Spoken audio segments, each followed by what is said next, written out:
अब आज हम सीखेंगे एरर या त्रुटि कि जब किसी चीज को हम रीड करते हैं तो कई बार उसको रीडिंग लेते टाइम कुछ एरर या त्रुटि जनरेट हो जाती है। जैसे मान लो हमें किसी आदमी की लेंथ लेनी हो कि उसकी लंबाई कितनी है, लेते टाइम फीता लगाए, अब नापने वाला तो है यहाँ तक और जिसको नाप रहे हैं वो है यहाँ तक, तो जब उसको फीता यहाँ पे लगाएंगे तो जो इधर खड़ा होगा वो उसको यूं देख रहा होगा।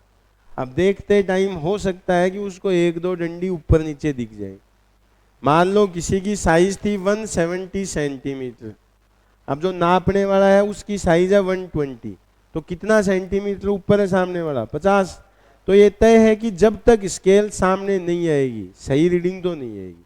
अब वो फिर भी यूं पैर उठा के ऊपर नीचे साइड में एडजस्ट करके बेचारा देखता है और पढ़ते टाइम उसने इतनी रीडिंग बताई। मान लो एक्चुअल में वो कितना है 170, एक लाइन नीचे दिख गई उसको।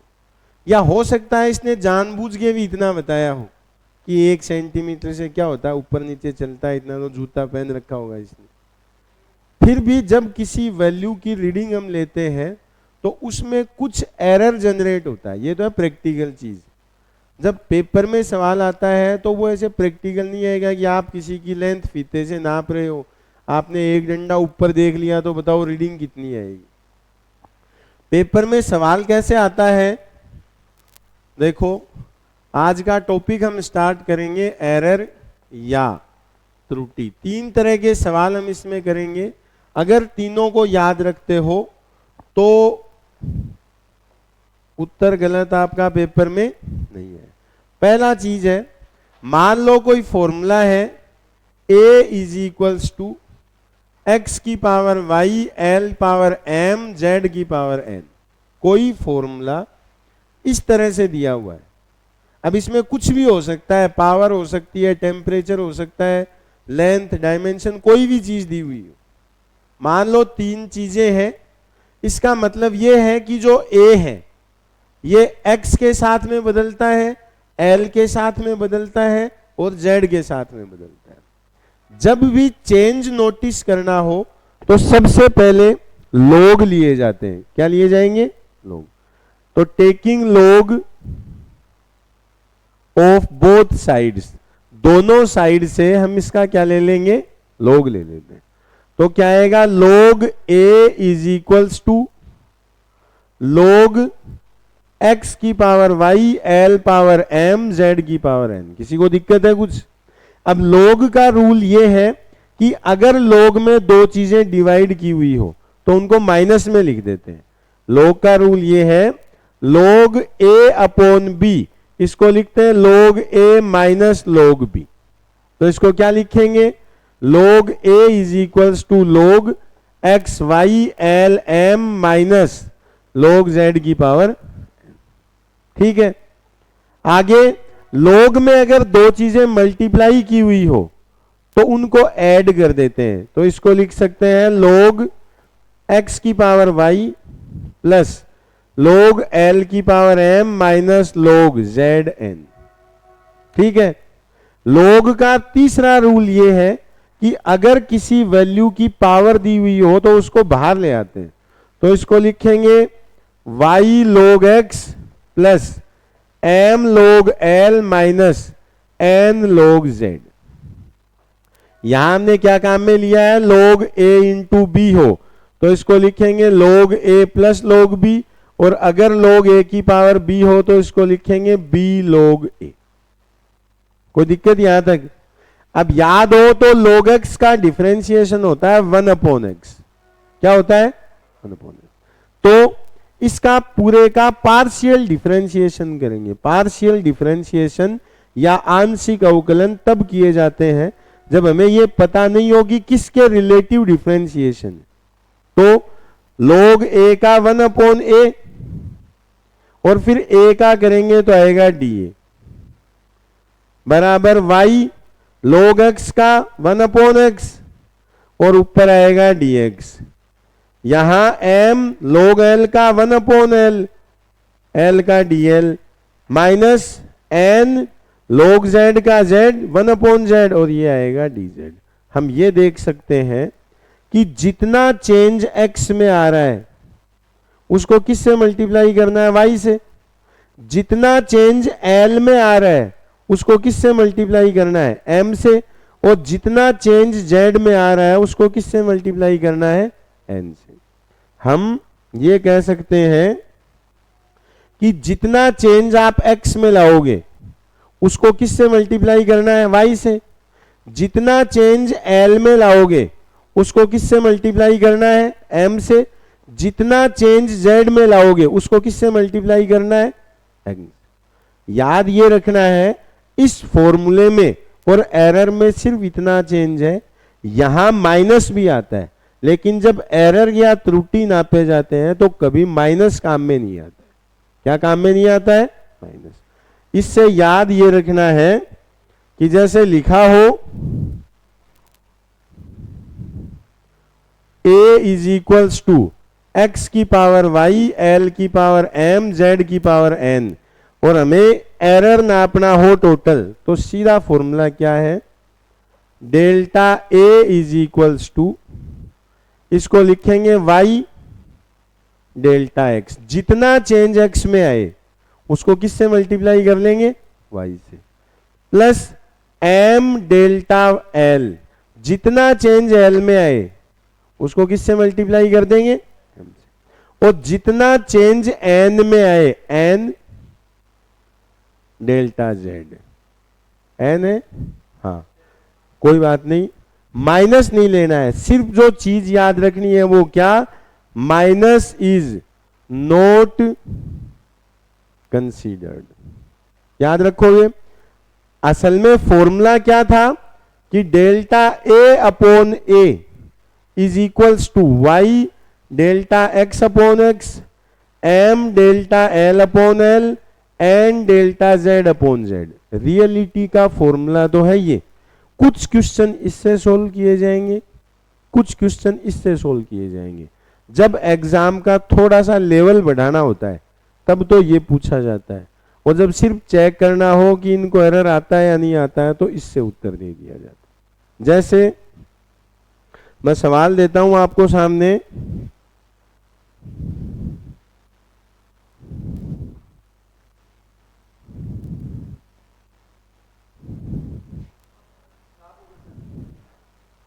क्या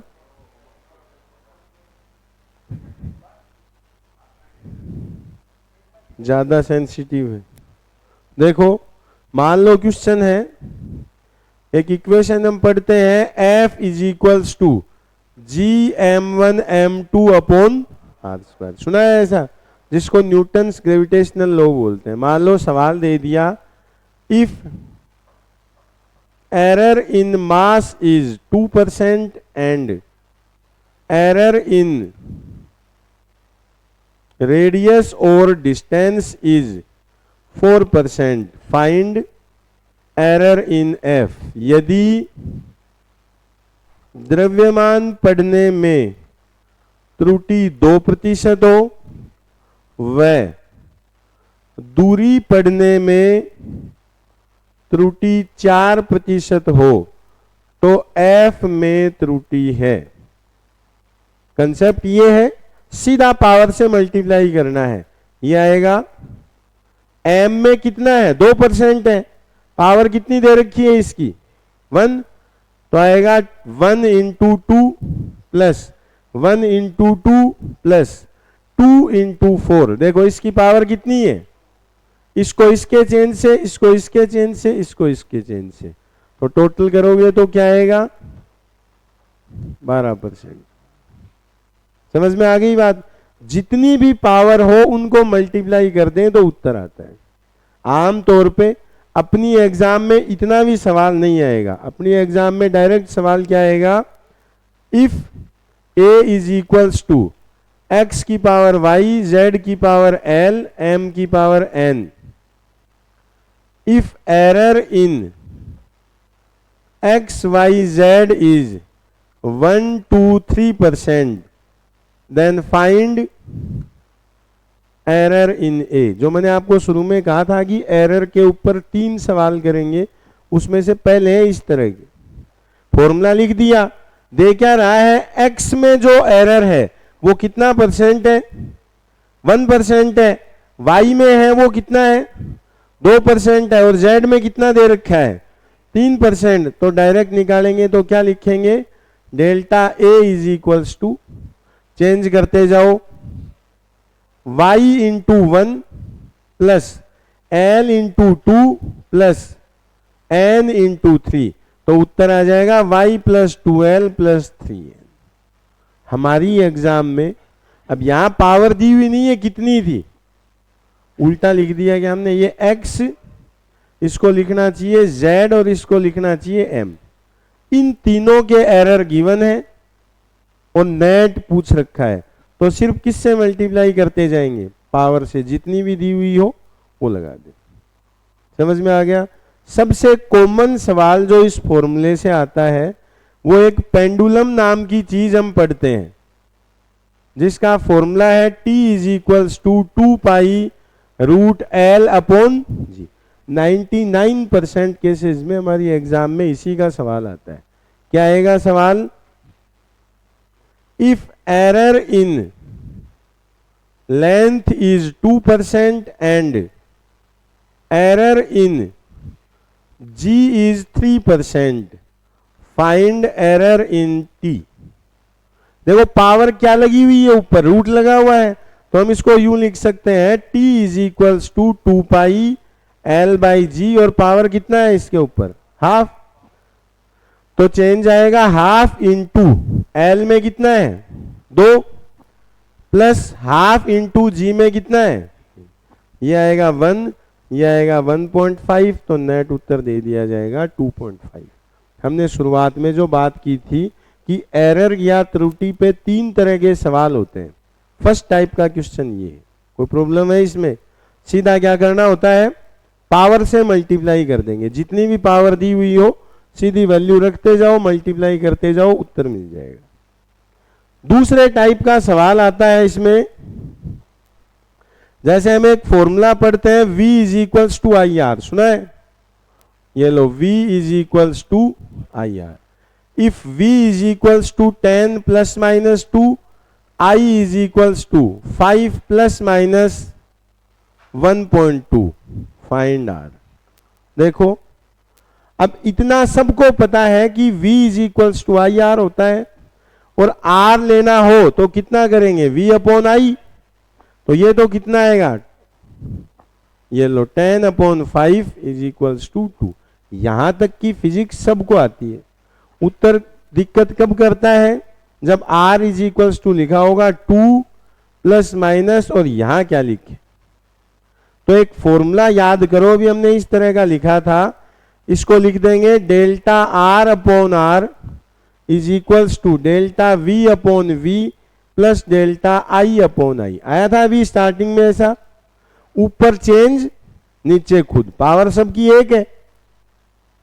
समझ में आ रहा है क्या कह रहा हूं, पावर 1 है तो पावर का तो लेना देना है नहीं, जब भी एरर निकालना हो change upon original, change upon original, change upon original. Change कितना देता है ये v में 2, और v कितना दे रहा है, i में कितना देता है 1.2, और ये कितना देता है, डेल्टा r निकालना है, और r कितना आ चुका है आपके पास, आ गया। मन में सवाल ये भी उठ सकता है कि क्या ये जरूरी है कि v is equals to I R ही आएगा, आज तक तो यही आया है, आगे अगर बदल भी जाए 20-30 साल में तो दूसरा सवाल इस पे आया नहीं है। जैसे v is equals to D X by D T पढ़ते हैं, उस पर भी आ सकता है, करके दिखाऊंगा मैं भी। बाकी कुछ भी याद नहीं रहे तो ये एक जरूर रट लेना, ठीक है। ये कितना हो गया 0.2, और ये कितना हो गया 0.24, तो ये आएगा 0.44, या delta r is equals to लिख दिया जाएगा r इंटू 0.44, r है 2, तो ये आएगा 0.88, या रेजिस्टेंस लिखा जाएगा 2 प्लस माइनस 0.88।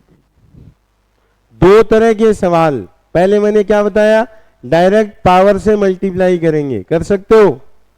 दूसरा जिसमें v दिया हो, i दिया हो, r पूछ लिया जाए, कर सकते हो। देखो यहां पे R इज इक्वल्स टू निकालना है, V दे रखा था 10 प्लस माइनस 2, I दे रखा था 5 प्लस माइनस 1.2। दो सवाल इस पे पूछ सकता है। नंबर 1 जो आपने अभी किया, फाइंड R, कितना आया? R is equals to 2.88। कोई दिक्कत किसी को इसमें? अब मान लो सवाल दे दिया जाए find percent error in resistance.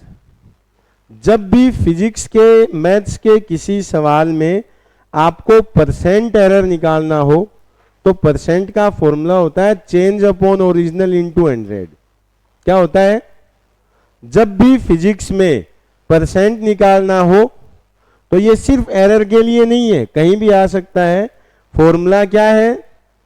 Change upon original into 100। Change कितने का आ सकता है इसमें? 0.88। ओरिजिनल कितना है? और इनटू किससे कर देंगे? 100। डिवाइड करोगे तो 88/2 44। यहां तक हमने एरर या त्रुटि के 3 तरह के सवाल कर दिए। पहले जिसमें पावर से मल्टीप्लाई करना होता है, जिसमें इस तरह का कोई फॉर्मूला हमें गिवन होगा, 2 चीजें दे देगा, तीसरी पूछ लेगा। माइनस कभी भी इसमें नहीं लेना है। समझ में आ गया? कहां? तीसरी चीज, परसेंट एरर पूछा जाए तो लगाएंगे चेंज अपॉन ओरिजिनल इनटू 100। और तीसरा और लास्ट सवाल ये है, कई बार एग्जाम में आया है, जैसे मान लो एक ये रेजिस्टेंस है, एक ये रेजिस्टेंस है, ये R1 है, ये R2 है। हम क्या पढ़ते हैं सीरीज में, इसको क्या लिखेंगे? R1 plus R2। मान लो दे दिया इफ R1 बराबर 4 प्लस माइनस 0.2 ओम, R2 6 प्लस माइनस 0.1 ओम, फाइंड नेट R। अब इस सवाल को देखते ही माइंड में क्या क्या सवाल उठेंगे? क्या यहां भी पिछले की तरह ये किया जाए?